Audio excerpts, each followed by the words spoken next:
Perkenalkan, nama saya Indah Triunishaan dengan NIM 12S24052 dari Prodi S1 Sistem Informasi Angkatan 2024. Selamat datang di sesi pembelajaran pemrograman berorientasi objek. Pada kesempatan kali ini, kita akan membahas dua topik penting yang saling berkaitan, yaitu Java Collection Framework dan Java Package. Kedua topik ini sangat fundamental dalam membangun solusi perangkat lunak yang tidak hanya benar secara logika, tetapi juga efisien dan terstruktur dengan baik. Baik, mari kita mulai.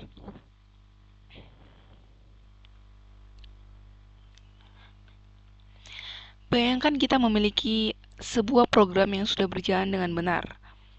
Apakah itu cukup? Jawabannya adalah belum tentu. Dalam dunia rekayasa perangkat lunak, sebuah solusi yang benar harus disertai dengan kualitas layanan yang baik. Ada 3 metrik utama yang perlu kita perhatikan. Yang pertama ada resource usage. Penggunaan sumber daya harus serendah mungkin. Kemudian yang kedua ada service time. Waktu pemrosesan harus seminimal mungkin. Ketiga ada throughput. Jumlah pekerjaan yang dapat diselesaikan harus setinggi mungkin. Nah, salah satu cara untuk mencapai kualitas layanan yang baik adalah dengan memilih struktur data yang tepat.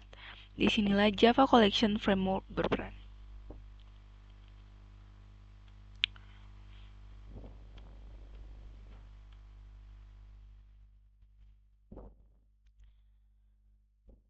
Java Collection Framework, atau yang biasa disingkat JCF, adalah kumpulan antarmuka dan kelas yang disediakan oleh Java untuk mengelola sekelompok objek. Hal yang paling penting untuk dipahami dari JCF adalah bahwa ia memisahkan spesifikasi dari implementasi. Analogi sederhananya seperti ini, bayangkan sebuah blueprint bangunan. Blueprint itu mendefinisikan aturan dan bentuk, tetapi kita tidak bisa tinggal di dalamnya. Kita membutuhkan bangunan nyata yang dibangun berdasarkan blueprint tersebut. Dalam CJF, interface adalah blueprint yang mendefinisikan kontrak atau aturan. Concrete class adalah bangunan nyata implementasi yang bisa langsung kita gunakan. Dengan pemisahan ini, satu spesifikasi dapat diimplementasi dengan berbagai cara sesuai kebutuhan.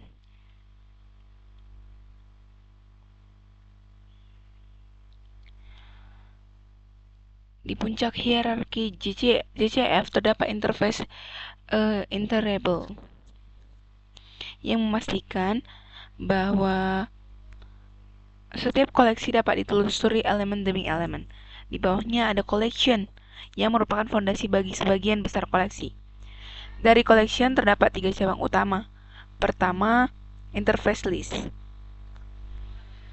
yang merepresentasikan koleksi yang terurut dan mengizinkan elemen duplikat. Contohnya seperti sebuah daftar belanja. Yang kedua adalah interface set, merepresentasikan koleksi yang mengutamakan keunikan. Tidak ada elemen duplikat yang diizinkan. Set memiliki turunan lebih spesifik, yaitu sorted set dan navigable set.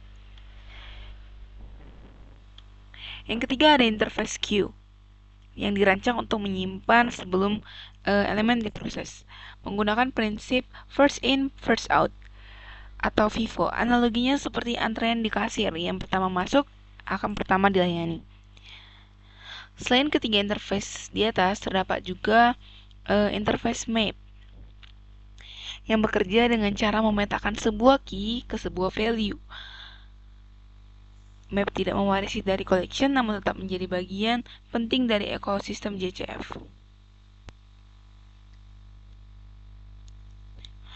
Untuk menggunakan JCF dalam kode kita memerlukan kelas konkret.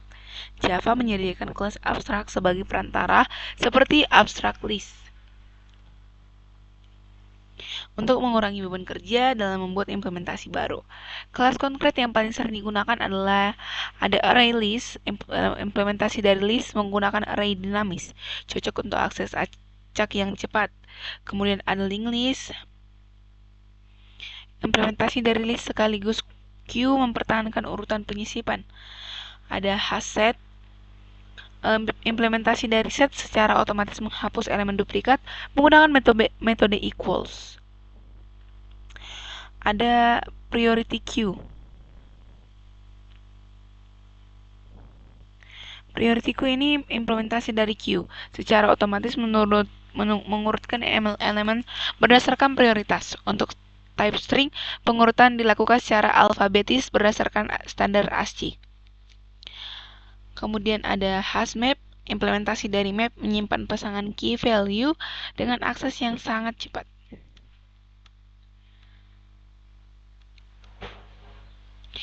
Ketika aplikasi yang kita bangun semakin kompleks, jumlah kelas, interface, dan enumerasi pun semakin bertambah. Tanpa sistem organisasi yang baik, kode kita akan menjadi sulit dipelihara. Disinilah Java Package berperan. Package adalah mekanisme untuk mengelompokkan konstruksi pemrograman yang saling berkaitan ke dalam satu wadah, mirip dengan folder pada sistem berkas. Ada dua manfaat utama dari penggunaan package. Yang pertama itu maintainable. Ini kode menjadi lebih mudah ditemukan, dibaca, dan dimodifikasi. Yang kedua adalah conflict resolution. Mencegah bentrokan nama antar kelas, misalnya jika ada dua kelas bernama employee di dua package berbeda, keduanya dapat digunakan secara bersamaan melalui fully qualified name atau FQN-nya. Contoh FQN-nya itu adalah project X model.user atau java.lang.object. Konvensi penamaan package yang perlu diperhatikan selalu menggunakan huruf kecil. Perusahaan atau institusi komersial menggunakan domain internet yang dibalik sebagai private, misalnya id.ag.del.project.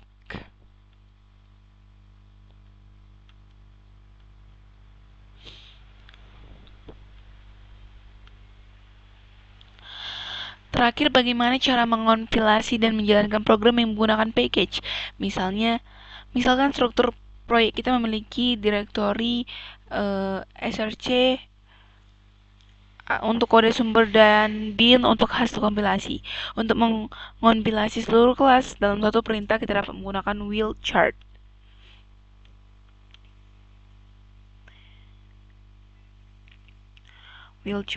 Perintah ini akan mengompilasi semua file Java dari direktori yang ditentukan dan menempatkan bytecode-nya ke dalam direktori bin sesuai hierarki package. Untuk menjalankan program, gunakan flag min-cp atau class-path untuk menunjuk direktori bin diikuti dengan fully qualified name dari kelas utama. Demikian pembahasan kita mengenai Java Collection Framework dan Java Package.